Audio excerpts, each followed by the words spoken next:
Assalamualaikum warahmatullahi wabarakatuh. Selamat pagi teman-teman. Bagaimana kabarnya? Semoga selalu sehat dan lancar di setiap kegiatan yang teman-teman jalankan. Amin. Bapak Ade Setiawan, Magister Akuntansi selaku dosen pembimbing mata kuliah Sistem Informasi Akuntansi kelas akademisi 6A Akuntansi Syariah yang kami hormati, dan teman-teman semua yang berbahagia. Perkenalkan, kami dari kelompok 8 yang beranggotakan saya sendiri, Indah Zuliawati Putri, dengan NIM 195221211. Lalu rekan saya ada Agil Fathur Rahman dengan NIM 195221038. Lalu rekan saya yang terakhir ada Nur Fahmi dengan NIM 195221151.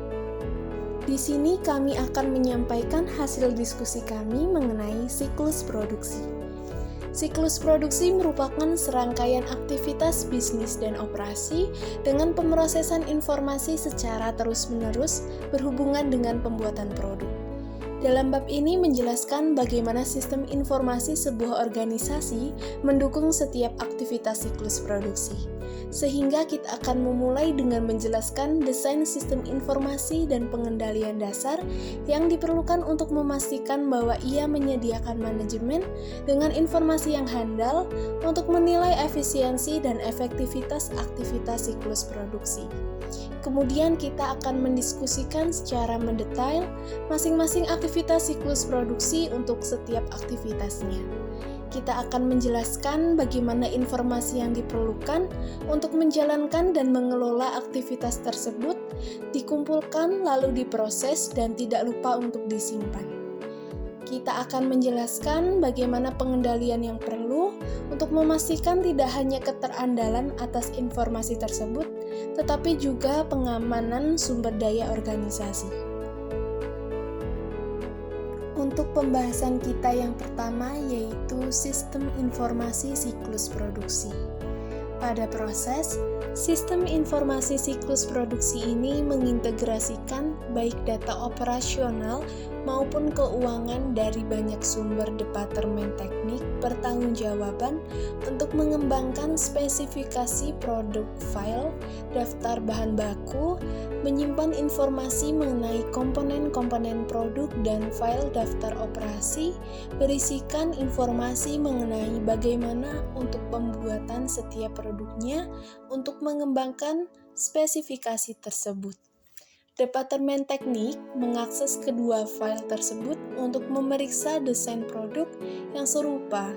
Departemen teknik juga mengakses buku besar dan file persediaan untuk informasi mengenai perkiraan penjualan dan pesanan pelanggan Departemen Perencanaan Produksi dengan menggunakan informasi tersebut dan juga data mengenai tingkat persediaan saat ini. Tidak lupa untuk mengembangkan jadwal induk produksi dan membuat catatan baru dalam pelaksanaan produksi untuk mengotorisasi produk barang-barang tersebut. Untuk pembahasan kita selanjutnya yaitu ancaman dan pengendalian. Aktivitas siklus produksi tergantung pada pembaruan database terintegrasi yang berisi data induk mengenai spesifikasi produk dan persediaan. Oleh karena itu, ancaman pertama yang tercantum adalah risiko dari data induk yang tidak akurat atau tidak valid.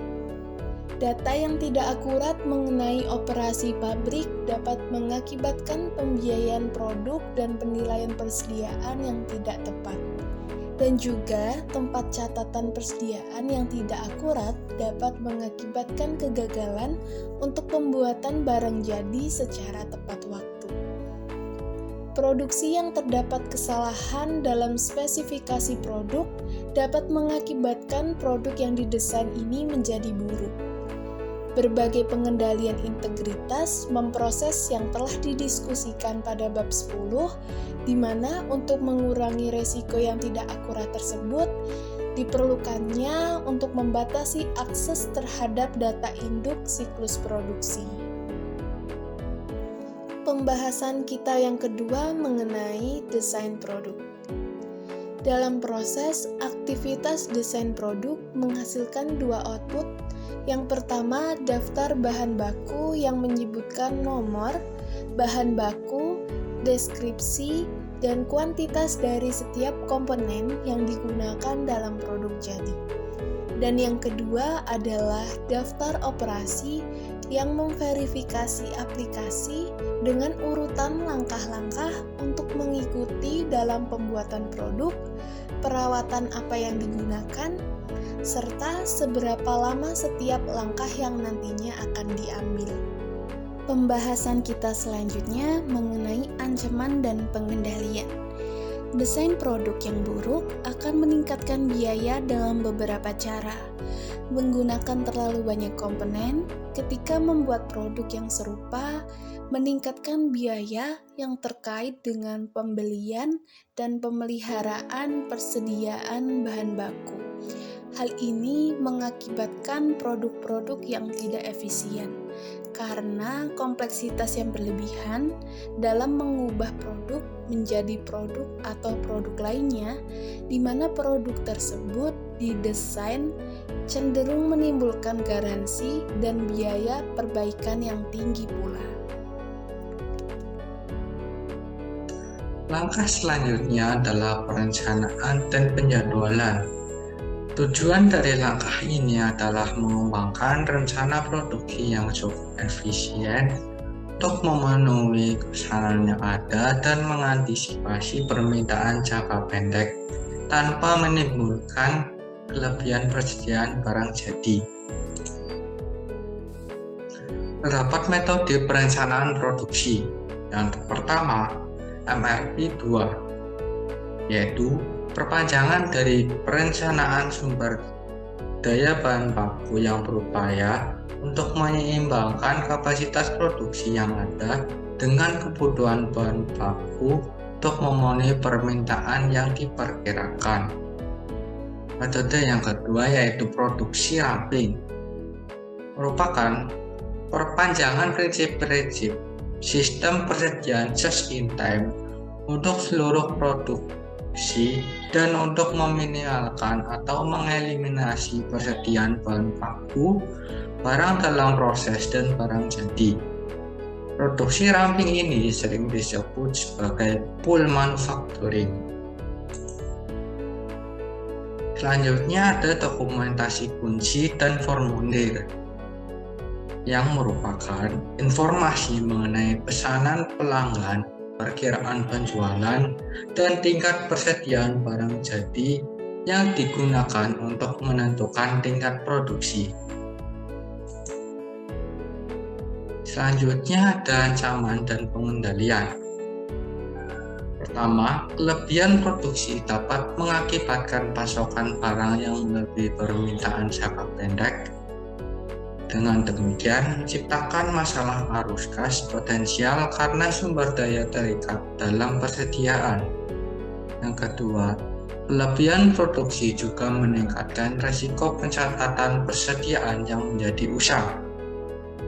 Kemudian pengendaliannya adalah sistem perencanaan produksi dapat mengurangi risiko dari kelebihan ataupun kekurangan target dalam produksi. Adapun cara akuntan dapat terlibat dalam perencanaan dan penjadwalan. Yang pertama, akuntan harus memastikan bahwa dia mengumpulkan dan melaporkan biaya secara konsisten dengan teknik perencanaan produksi perusahaan. Yang kedua, para akuntan juga dapat membantu perusahaan dalam memilih antara MRP 2 atau produksi ramping untuk melihat manakah yang lebih tepat dalam perencanaan dan penjadwalan produksi perusahaan. Operasi produksi. Langkah ketiga dalam siklus produksi adalah pembuatan produk yang sebenarnya. Cara aktivitas ini dicapai berbeda-beda di berbagai perusahaan. Perbedaan berdasarkan jenis produk yang diproduksi dan tingkat otomatisasi yang digunakan dalam proses produksi. menggunakan berbagai bentuk teknologi informasi atau TI dalam proses produksi seperti robot dan mesin yang dikendalikan komputer, disebut sebagai Computer Integrated Manufacturing atau CIM. CIM dapat secara signifikan mengurangi biaya produksi. Para akuntan tidak perlu menjadi ahli pada setiap aspek CIM, tetapi mereka harus memahami bagaimana ini mempengaruhi operasi dan akuntansi biaya. Ancaman dan pengendalian. Ancaman yang pertama yaitu pencurian persediaan, pengendalian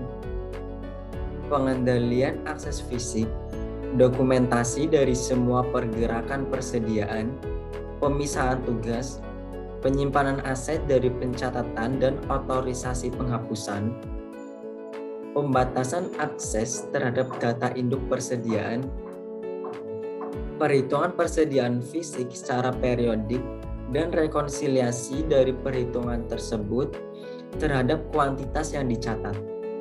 Ancaman yang kedua yaitu pencurian aktiva tetap, pengendaliannya, persediaan fisik dari semua aktiva tetap, membatasi akses fisik terhadap aktiva tetap, memelihara catatan detail dari aktiva tetap termasuk pelepasannya. Ancaman yang ketiga yaitu kinerja yang buruk, pengendaliannya, pelatihan, laporan kinerja. Ancaman yang keempat yaitu investasi suboptimal dalam aktiva tetap, pengendaliannya, persetujuan yang tepat dari perolehan aktiva tetap, termasuk penggunaan permintaan proposal untuk menjaring berbagai penawaran kompetitif. Ancaman yang kelima, kehilangan persediaan atau aktiva tetap dikarenakan kebakaran atau bencana lainnya.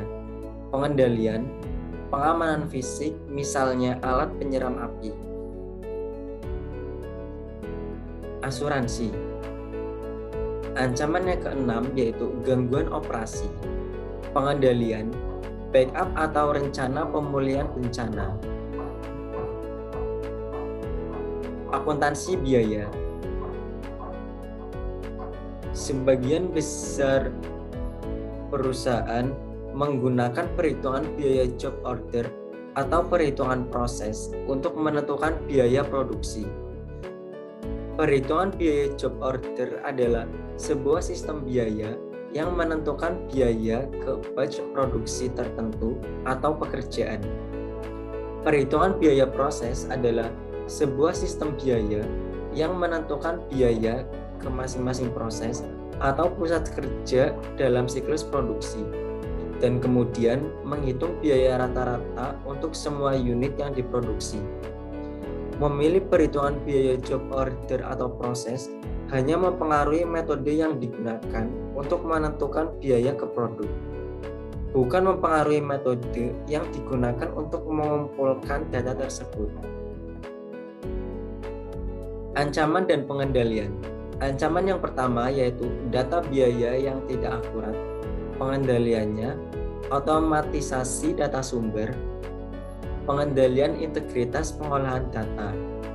Ancaman yang kedua, alokasi yang tidak tepat dari biaya overhead, pengendaliannya, perhitungan biaya berbasis aktivitas yang didorong waktu.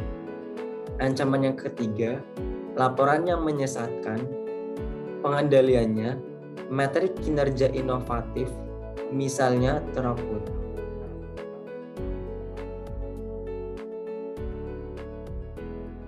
Sekian presentasi dari kelompok kami. Mohon maaf apabila ada kesalahan. Wassalamualaikum warahmatullahi wabarakatuh.